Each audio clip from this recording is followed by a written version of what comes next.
Tony De Vito est le propriétaire de la Trattoria La Festa, un restaurant italien à Stove dans le Vermont. Tout au long de sa carrière, il a traversé de nombreux revers économiques, mais rien de semblable à la pandémie de coronavirus. En 35 ans d'activité, nous avons traversé 4 récessions. La bulle technologique, le krach bancaire, 2008, toutes sortes de catastrophes, mais rien de cette ampleur. Lorsque l'État a ordonné la fermeture des restaurants en mars, l'entrepreneur s'est tourné vers la vente à emporter. Mais cela n'a pas compensé la perte de revenus des repas consommés sur place. La vente à emporter représente autour de 33 ou 34% de la moyenne d'une addition classique de repas à la carte. Lorsqu'ils sont assis, les convives ont tendance à dépenser plus en alcool et en extras comme les apéritifs et les desserts. Les repas en plein air ont ensuite été autorisés, tout comme les repas à l'intérieur avec une capacité limitée. Une mesure qui a aidé, tout comme plusieurs séries de subventions du gouvernement. Cependant, les revenus de Tony De Vito accusent toujours une baisse d'environ 40%. Quant aux coûts, ils sont difficiles à gérer. Le restaurateur espère maintenant que la nouvelle série de mesures de relance ciblant les industries des bars et de la restauration sera bénéfique.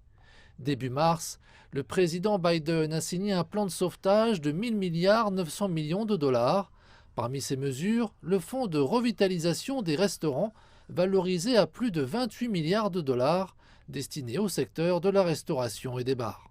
Pour les défenseurs de l'industrie, ce fonds est le meilleur à ce jour. En effet, il n'est conditionné par aucune obligation de conserver le personnel, contrairement aux autres séries de mesures de relance. Le fonds de revitalisation des restaurants alloue donc des subventions directes aux restaurants avec une longue liste de dépenses éligibles comme les loyers, les salaires, les recouvrements et toutes ces autres dépenses que nous venons d'accumuler au cours de l'année écoulée. Les restaurants recevront un financement égal à leur perte de revenus due à la pandémie.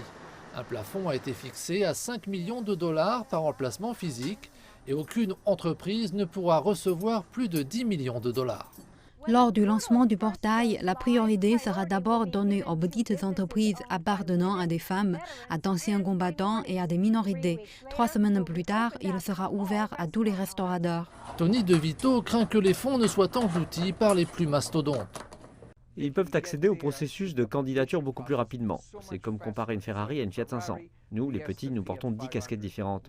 Nous ne sommes donc pas assez rapides pour accéder à ces formulaires de demande comme le font les grandes entreprises américaines. Andrew Ridgey estime que les petites entreprises ont de meilleures chances cette fois-ci parce que les fonds ne sont pas disponibles pour les entreprises cotées en bourse ou les entreprises de restauration ayant plus de 20 emplacements. C'est donc vraiment conçu pour les restaurants indépendants, ceux qui n'ont pas les ressources de ces grandes entreprises et qui ont été si durement touchés pendant si longtemps de façon historique et qui ont vraiment un besoin désespéré de soutien pour avancer.